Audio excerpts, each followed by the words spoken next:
G'day, Greyhound fans. I'm Mark Duclos. Welcome along to what is a very special edition of Behind the Box. Of course, we have 5 of the city qualifiers of the $1 Million Chase to be staged at Wentworth Park this Saturday night. All eyes will be on the defending champion, She's a Pearl. And in our exclusive, a world exclusive interview, we've got a trainer, Andy Lord, joining us first up on Behind the Boxes. Andy, all Greyhound fans want to know, how is She's a Pearl heading into Saturday night? Oh, mate, to be honest with you, Mark, I think she's about 75%. I've had a few problems with her. I mean, she had a season and then that was all good. She got over that and she was trial and brilliant. And then she got tonsillitis and we got her over that. And then she put a little tear in her hip and we got her over that. And she come back and look, when she won the heat of the regionals at Goulburn, I was happy with her run, but that's when the tonsillitis set in and I only had 4 or 5 days to sort that out, and we did get it under control. And then in the final, you know, the run was disappointing. Obviously, she missed the kick really bad, and we've worked on her. And look, I don't know what to put it down to. The dog next to her was barking, but I don't think that would have affected her. It didn't affect the winner. He was in the 3. So, mate,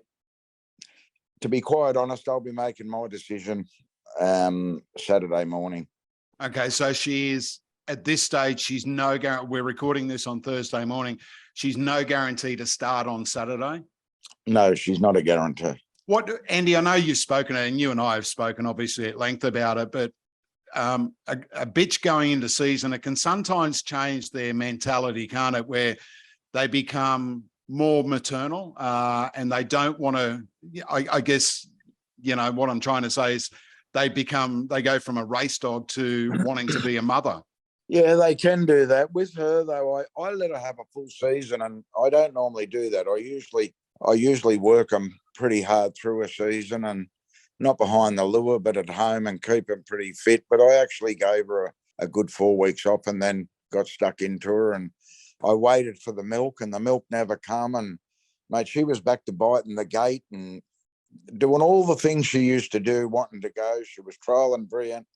You know, she went 1950 at Goulburn twice, and that's about what she runs at her best. And, yeah, believe me, that's a very good run trial day. And I don't know, just the last few weeks, you know, you hear all the stories. A lot of the old blokes will tell you that going into 16 weeks and all that sort of stuff, that they can go a little bit sour. And I just hope that's all it is. And you know, like, I still think she's got enough up her sleeve to get a qualify for the following week. But I'll let her tell me Saturday morning. You know, if I'm not 100% comfortable, I won't start her.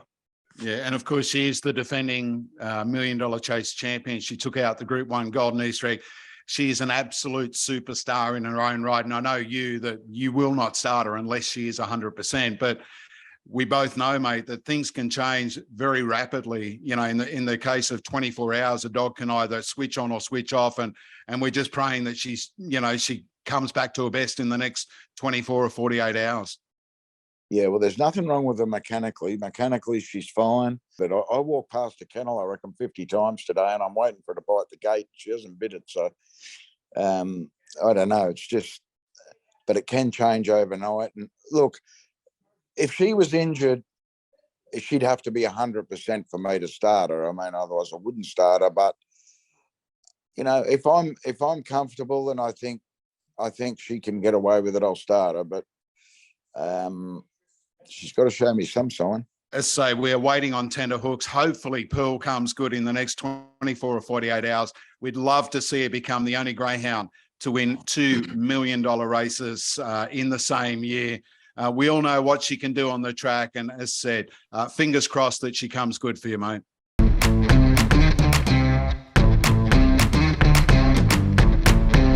Time now to check out what's making headlines in greyhound racing in New South Wales. And of course, since we last went to air, we've had a changing of the guard at the helm of the business. Former CEO Tony Mestroff has, of course, taken up the new role as the boss of the Manly Rugby League Club. What a tough gig that's turning out to be for Tony, but we do wish him all the very best in that role. And of course, Rob McCauley is the new CEO of Greyhound Racing New South Wales. And in the next couple of weeks, Rob will be joining us here on Behind the Boxes for an in-depth chat about the future of the industry. Let's turn our attention to the racetrack now. And last Saturday night at Wentworth Park, it was the Group 1 National Distance Champion, Super Estrella, who again etched a name into the record books. She eclipsed Tornado Tears' long-standing 720-metre track record of 41.38. She registered an unbelievable 41.21. Down by the judge. It looked to be a race in two already. It's Super Estrella, 3 lengths in front of OO Range. And they're a dozen clear. Nelly Intention in third place, and they're followed Lana Intention, Blue Intention, Sox Intention. Off the back straight, Super Estrella out by 4. OO Range is trying so hard to stick with this superstar up front. But around the turn, it's all Super Estrella. She bounds away. Super Estrella again. And the Dave Smith prepared stayer will now head towards the Group 2 Sydney Cup. The heats of that event will be staged at Wentworth Park on September the 16th. The final will be held on $1 Million Chase Night on September the 24th. And it's hard to argue if there is a better stayer in Australia at the moment than Super Estrella. Okay, in what is excellent news for trainers and owners and all participants in New South Wales, Greyhound Racing New South Wales today has announced that they will start paying fourth place prize money. Now, this will be $100 for all city and TAB meetings, $75 for our country TAB meetings, which are of the like of the Richmond Straight on the Saturday morning, and $50 for fourth place prize money at all non-tab meetings. Now, this equates to nearly $2 million in prize money. I know a lot of people like myself have been pushing the barrow that if we make a profit, which we do from product fees for selling first fours, it's only fair that participants who put on the show, the owners, trainers, and of course the greyhounds, they should share in those spoils.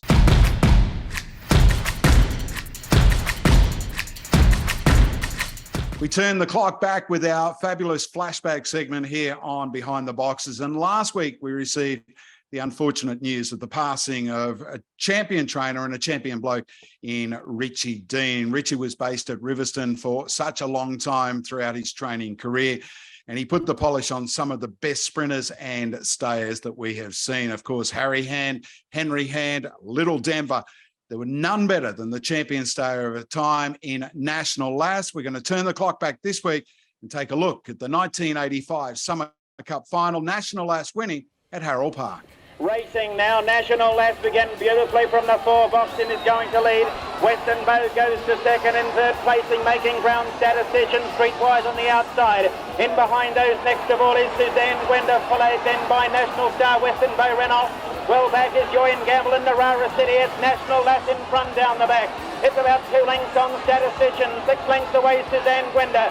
Making ground National Star, followed then by Western Bow streetwise, and then Narara City and Joy and Gamble coming to the bend. National Lass the leader.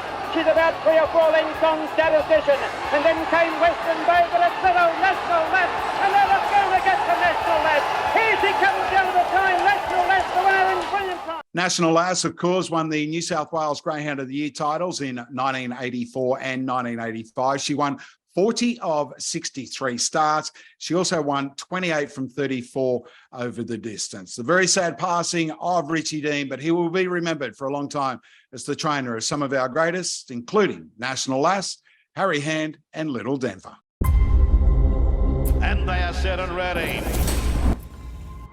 Welcome along to our Form Talk segment here on Behind the Boxes. It's a big meeting at Wentworth Park this Saturday night. Joining me to dissect it is Timmy the Battler Newbold.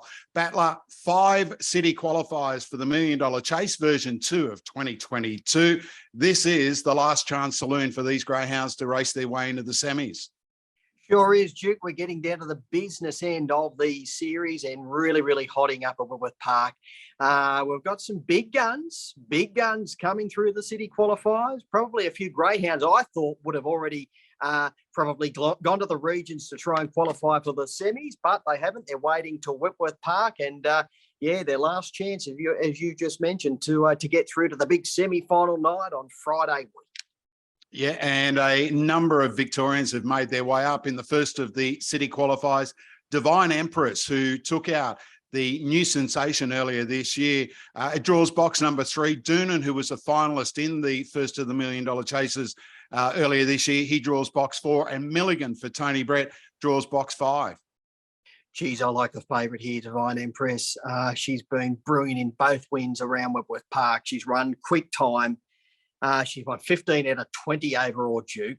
2 for 2 at Wentworth Park. She's coming into this series fresh. She hasn't had a run for around 7 or 8 weeks. But it is a race devoid of any genuine pace drawn around her in 2, 4, and 5. Clean getaway. She's got too much burn just to roll to the top. And I think just put them away mid-race. I think she's landed in a very, very winnable city qualifier. Zippy Tesla, the other main one in the market. He's a clear danger. He's got a big, big motor. But I'm in the corner of Divine Empress. I've had a big rap on her when I saw her when she first came to Wentworth Park. I didn't know a great deal about her prior to coming up to Wentworth Park, but she's a real talent. Just a real roughie. There's a dog racing really well in this race, and she's nearing another win. Outside World. She hasn't got the class of a couple of these, but she's about 80 to 1. Listen, if I was going to back Divine Empress, I'd throw a little saver on Outside World. She is knocking on the door. I'm not saying she can win Saturday night. If there's maybe a bit of a scrimmage in front, she could, but she'll be winning a race very, very soon. She's flying. Okay, the 5 qualifiers, first and second, and the 2 fastest thirds will all make their way through to the semi-finals on Saturday week. The second of the qualifiers, another Victorian to the fore here in the shape of Extreme Force for Brooke and Jamie Ennis. It's only had the 8 starts for 5 wins. One of them, Battler, a 28.93 performance at Sandown Park. Oh, he's a lead jet. Can't he run? Unbelievable times when he does put it all together. He has trialled 29.70 odd around Wentworth Park. But I'm in the corner of Dusty Burbsky, who made the Group 1 national sprint recently at Wentworth Park. He bombed the jump. His first run out of the boxes there at Wetty, he bombed the jump. He's normally a much reliable, much better beginner, a really reliable beginner. He's got a great turn of speed. I love him drawn out wide in box number 80. He's a bit of a straight tracker. I think he can charge over with McInerney, who was fantastic in that national sprint final as well. He ran a bottle when he finished third behind Good Odds Cash. I think both of those greyhounds can come across, and I think Dusty Bursky, if he can get to the top by the first turn or working through the catching pen, he's clearly the one to beat. Probably the best box runner on Saturday night, Timmy. Sure is. He's been in the money in all 4 runs from the outside draw. And if you go back and have a look at his replays, you see him begin and then he just takes a little step to the right. He's just going to get every chance to rush down the outside Duke and get the fly. I think he's one of the better gambles on the card. Okay, the third of the city qualifiers, it sees the appearance of the Queensland Chaser Orchestrate. For Tony Brett, comes up with the visitors box in box 5, but no doubting this greyhound's ability. Oh, no doubting at all. I'm not really too worried about box 5 for this greyhound Duke, because he's normally a pretty good beginner. He's got that incredible high speed, and normally when you've got those traits, you are suited box 5 at Wentworth Park. Photo Man, a big danger. Look, they're the 2 clear picks in the betting. I can see why. I'm just going for a little bit of a roughie on an each way basis. The toppy number 1, Ziggy Star, drawn inside Father Rick, will get all the room she requires because he will run a straight line in the drive to the first turn. Look, she can be a bit hard to catch, but if she does put it all together, she can run very, very quick time. And I think she's around the $13 or $14 mark on an each way basis. I think she's a great gamble in this race. She's not as quick as the 2 favourites, don't get me wrong, but if they did come unstuck at any period in the race, she could be ready there to pounce. And at that price on an each way basis, she's got me in. And of course, Showman Jack draws box 4 for Johnny Smarter, 29.6, stepping up in class, but no doubting his ability. Let's take a look at race 8. All eyes will be on this race. The defending $1 Million Chase champion, She's a Pearl, comes up with box 4, the same box that she won the first renewal of the MDC this year. Look, I guess all you can say, disappointing at Goulburn off box 1 when she literally fell out of the box. Yeah, she fell out of the boxes and she didn't appreciate being on the inside, Duke. She wanted to shift off through that first turn down the side and she ran into trouble. Yeah, she was put out of play at box rise.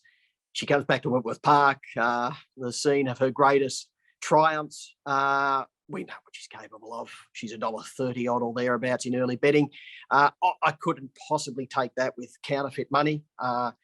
Just after her latest run at Goulburn, and then probably the jury was out on a run prior when she did win the heat, but you would have expected her to go probably 3 or 4 tenths quicker than what she did in that heat down at Goulburn. Look, we will see where she's at on Saturday night. If she begins, she shows a genuine, unbelievable burn, goes to the top and runs 29.6. It'll be all over. Look, I thought as a betting proposition, number 8 Embrace was probably the best roughie in the race. She's well drawn out there in box 8. She has run 29.68 around Wentworth Park. She did that 3 runs ago. She then headed up to Albion Park, so she's coming back to her favourite track. At $10 or $11, I think she's worth a gamble Embrace if you're looking to steer around the favourite as a betting proposition. Okay, the last of the qualifiers for the MDC, definitely the most open. Again, Panama Pepper comes up with box 5. Gee whiz, you can never doubt this greyhound's determination and will to chase. Does come up with a sticky draw. He's got a fast beginner on both his inside and his outside. He sure has.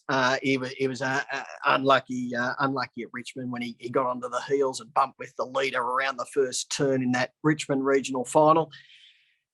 Geez, I don't know whether it's all that open, Duke. If Amron Boy turns up in his best form, it's game, set, match. He's a machine. He's trialled 58 around Wentworth Park. I like him out there in box 8, particularly with Fascinate Mel in box 6. She's pretty much a brilliant beginner. She wants to run to the rails. So if she does that, she could hamper the 2 underneath her, being Panama Pepper, Black Fox, and there could be a little bit of jostling. Amron Boy wide out, building up the revs, rushes to the top, and if he goes to the top, ta-da, it'll be all over. He's into the semi-finals. Pretty keen on Amron Boy, and I'm going to make him my best bet on the card. I guess the only query with him, Battler, is that he can be rocks or diamonds at the jump. He does come out sometimes, and other times he does fall out. Yeah, he can do that, Duke, but in this particular race from box 8, even if he does dwell a shade, I think he'll get the room to just charge down the outside. And when he does get rolling, he's got unbelievable speed. And the way those 3 greyhounds in the middle are drawn, Black Fox, Panama Pepper, and Fascinate Mel, with her running across, even if he does miss it, he's going to get room to just charge down the outer. That's why I like him in this race. Okay, your best of the night? Yeah, got to be Amron Boy. Really keen on him. And the other is Dusty Burbsky. I think they're both really well boxed on Saturday night. All right, Saturday week, Battler will be live trackside for the semi-finals of the $1 Million Chase. Can't wait for it. Fancy having $2 million races in the same year. Who would have ever thought that would happen here? Yeah, unbelievable, Duke. And, well, all eyes will be on She's a Pearl. Can she make it through to the semi-finals the following week? It's an intriguing night of racing on Saturday night, Duke. All right, we'll catch you next week on Behind the Boxes, mate. Looking forward to it.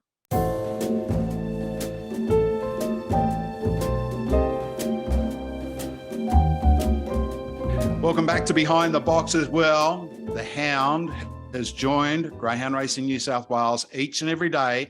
You can find the Hound's tips on our dogs.com.au website. Now, as per the dentist ad from a few years ago where we couldn't show you Rob's face, we can't show you the Hound's face either. He loves the anonymity of being one of Australia's best tipsters. He's been around since, well, probably since Jesus played fullback for Jerusalem, I reckon.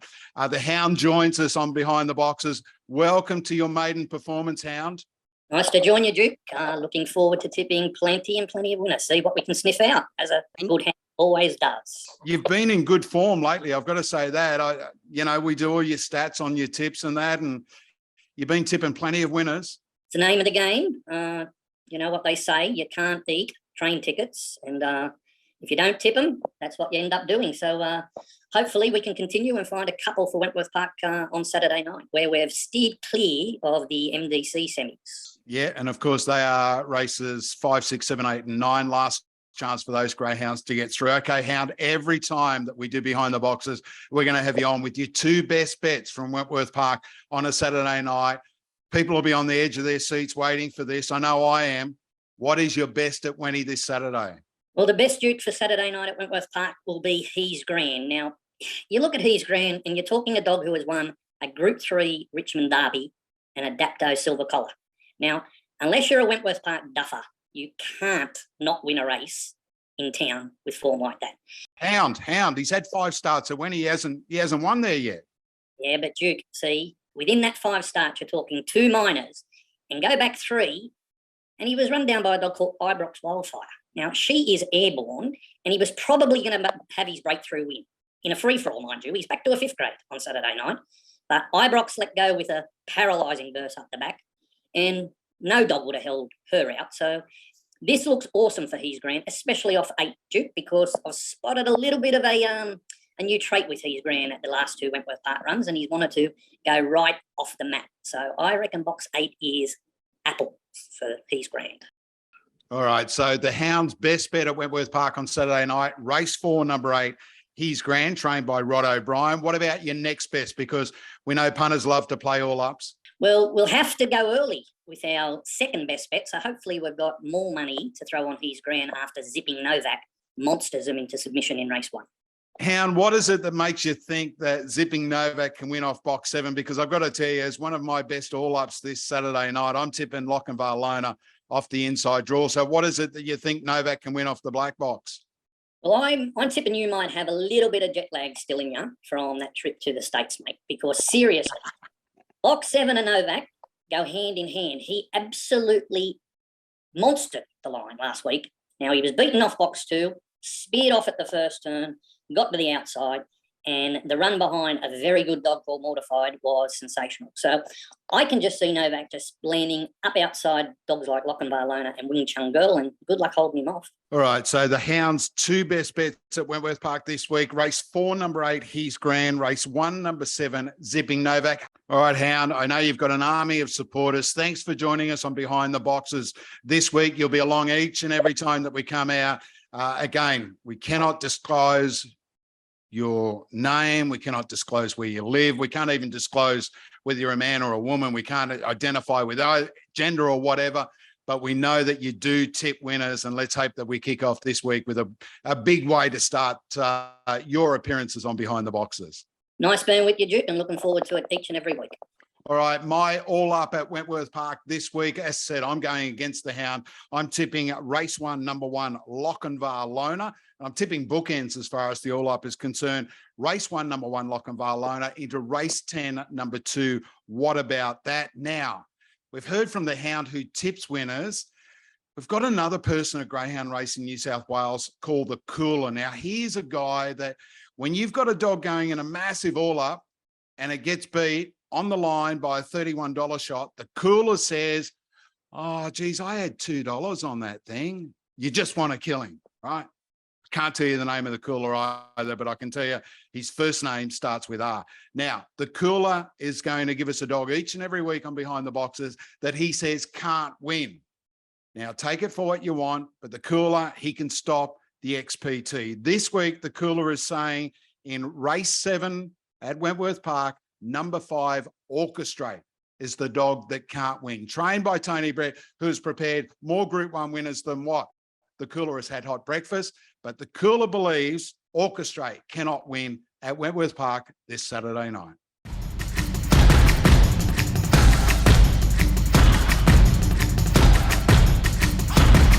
Welcome along to South Coast Snippets. We're going to get all the news on what's happening on the South Coast and the Southern Highlands of New South Wales with Greyhound Racing New South Wales. Simon Orchard. Simon, welcome to Behind the Boxes. Great to be here, mate. Got some big shoes to fill. Been a big fan of you and Battler doing it over the last couple of years. And, mate, very happy to be here. Very excited to talk about some South Coast chasing. You are very easily pleased. Let's talk about Nowra on Monday night, mate. We had the last of the regional qualifiers for the MDC, and it was an emphatic victory, Black Chili. Yeah, it was wonderful. Hell of a story as well, Duke. This dog ran at Dapto a couple of weeks ago. It was a 297 on a cold Thursday night. It went about 1680. And when it's late at night at Dapto on a Thursday, Duke, you sit up and take notice when a dog runs like that. I waddled over and talked to Amanda Brunton and said, where's this dog been? And she just told me a pretty remarkable story, how They were locked down during the COVID pandemic. They didn't want to send their dog out with a courier, so they sent it north. It had a bunch of races up in the Lismore, Grafton Casino District. It had about 8 starts up there. Got injured, came back down to their kennels. They took a lot of time to get it right. It came out after 9 months and ran that time at Dapto, 1680 odd. They threw it in the deep end for the Dapto $1 Million Chase heats, and it led up till about the 600 metre boxes and just faded late. Always thought it'd be better for the run. Came out at Nowra, ran really well in the heats, and then lo and behold, it comes out and runs 29.48 at Nowra in the $1 Million Chase final and knocks off Coast Model, who we know ran second to She's a Pearl in the May $1 Million Chase. So a hell of a story. I caught up with Kenny Burnett after the race as well. Here's what he had to say. He had a hock ligament problem, injuries. We worked on that. We got him back from that, and then he dropped his hip support, or just tore his hip support a little bit. And then all the rain come along, and we had trouble getting him ready again, preparation after preparation. Things just weren't working real good. But he's always shown ability, this dog. He's won and went in 29.70 back in the day when he was going really good. He's been out for so long, we just we took a chance and stepped him straight up to 500. This is only his second 500 in 10 months, so he's really going good at the moment. We just hope he stays together and holds together, and we'll see how far we can go with him. And of course, those first 3 place getters from the Nowra MDC final will find themselves in the semi-finals of the MDC on Saturday week. Let's talk Goulburn, and let's talk about the new straight track that's going to be put in there. What's the latest news there, mate? Yeah, fantastic news for Goulburn. They just keep on keeping on. About a month ago, Duke, we went down and Kevin Anderson, the racing minister, was on site with a lot of the big wigs, and he announced there'll be a $6 million upgrade to the Goulburn Greyhound Racing Club facility. Now, look, if you go down to Goulburn, they arguably have the best kennel block in the state. They've got one of the best function areas to have a meal and watch the greyhounds go around. When they get this straight track in the next year or so, as well as the lights, which they're talking about, the safe chase remote lure as well, we could well be sitting at Goulburn in about 12 months' time and saying that this is the best facility in all of New South Wales. So $6 million, that work's going to hopefully start later on this year or early next year. And it really is a feather in the cap for the Goulburn Club, the likes of Pat Day, Gary Clark. Every time I go down there, Duke, they're not resting on their laurels. They're not sitting on their hands. They're looking for ways to make sure that Goulburn is the crown, the jewel in the crown, I should say, of racing in the southern region. We obviously saw what they did with the Southern Star Series just a couple of months ago. That was a big hit down in the south of the state. And it must be great to be a participant in the area. We're seeing people move to the area now purely because the Goulburn Greyhound Racing Club are doing such a fantastic job for owners, for breeders, for trainers. And it's wonderful to see how much money is getting pumped back into the industry and how this facility is going to unfold over the next year or so. And we're going to see a straight track to go next to the existing round track and hopefully some night racing as well. So cannot wait to see that. Yeah, and of course, we've got champion trainers like Andy and Jody Lord, Mickey Hardman's down in the area. And I know they're very excited about what's happening at Goulburn as far as the track is concerned, but that's not the only good news there. No, you're spot on, Duke. Some prize money increases.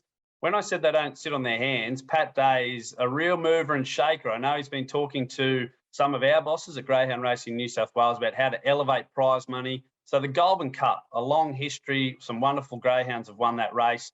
Prize money goes from $25,000 to $40,000 this year. That's coming up in about 5 weeks' time. And the fireball for the short courses has gone from $10,000 to $25K. Now, Duke, I know you might have a dog or two you might be looking to set. Does that entice you to maybe go for this race now? Oh, absolutely. And look, people, I don't know why they still want to knock short course racing, and that it's part and parcel of our DNA now as far as what greyhound racing in New South Wales is all about. But it's great to see those dogs rewarded. And of course, we had the Thunderbolt earlier this year at Grafton, $75,000 to the winner. Costs just as much to feed a short course what it does to feed a stayer. So there, just those prize money increases in those two races alone, you'll see the best dogs particularly come from Victoria as well because of the shape of the Goulburn track, the big one turner. It's a tricky track because from that 440 metre start, Dave Gale said it a few weeks ago, there's literally 3 turns. So we're going to see dogs come up. We're going to see the best in New South Wales being said for that. I think it's a terrific achievement by the club to get that prize money up to those levels. They've had a wonderful couple of months and it looks set to continue for the next 12. You mentioned the Thunderbolt. I think outside of that, this Fireball race for the short courses might be one of the highest purses for short course dogs in the state, maybe even around the country. So it's wonderful to see. And again, another feather in the cap for Pat Day and his committee down there. All right, you've been out and about. You've been very, very busy. We saw a great story on WOW a few weeks ago, who, of course, won 2 Goldman Cups there back to back. One of our top sprinters in the past couple of years. You recently visited the property of Mark Suttle. Tell us about that. When are we going to see the story? That's right, Duke. Hopefully the story will come out later this week. I spent Monday afternoon, before I went out to the narrow track for the $1 Million Chase final, I went to Mark Suttle's place. Him and his wife, Tracy, they just showed me the time of my life. They walked me around this U-Butte facility that they're developing. They even threw me the keys to the quad bike, Duke, and they let me whip around the property and get some wonderful shots of the place. Basically, they found an old greyhound area that was no longer used. It was quite run down and dilapidated. We got some wonderful shots of the history around the property, and they are pumping not just thousands, hundreds of thousands of dollars into this place to make it a state-of-the-art place where they can not only race greyhounds, but they want to breed, they want to whelp, they want to rear, they want to do the whole lot. And as far as I'm concerned, anyone that's willing to put their money where their mouth is in terms of enhancing this sport and making the industry grow and get better and better, they've got a tick of approval from me. So spent a bit of time down there with Mark, talked to him in the middle of his straight track out the back there. We spent a lot of time with some beautiful young pups. Here's a sneak peek of what you can expect. This place come up, which has had all the bones. It just needed to be revamped, and we sort of took that on as a challenge. We've redone the racing kennel block that was already here, making it a lot more comfortable and more professional and self-contained. We've also redone the whole 400-metre straight track. We've built complete new rearing kennels in between 2 100-metre galloping yards. Probably another 12 months we hope to have everything done. Just a passion of mine, and I just love doing it. So obviously we want to be successful, winning races and financially, but our main goal is to enjoy it. Everything that is here is something that we've bred. So they would have been whelped here, reared here, educated here, pre-trained, and then to the racetrack. How does it make you feel seeing these little faces running around all the time? Oh, well, hopefully that little pup will be whipping around and running time at Wenny in a little while, and I'll look back at that and say how good was that. Looks a sensational property, and as you say, Simon, if they put their hand in their pocket, you want to see people achieve success. You want to see them have longevity in the sport. So well done to Mark and Tracy Suttle. Mate, we're going to catch up with you on Behind the Boxes each and every time with the South Coast snippets. Thanks for joining us this week, mate. Looking forward to it, mate. Hooroo.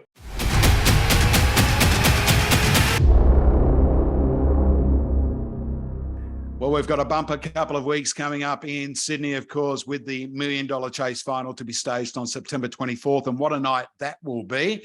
Not only will we have the final of the world's richest free entry greyhound race, we'll have the $1 Million Chase Consolation, we'll have the Young Star, the $1 Million Chase Maiden, the Sydney Cup, and of course, the Masters Meteor. So all that coming to you here on the dogs.com.au. Myself and Timmy Newbold will be broadcasting live on semi-final night of the $1 Million Chase and, of course, on final night.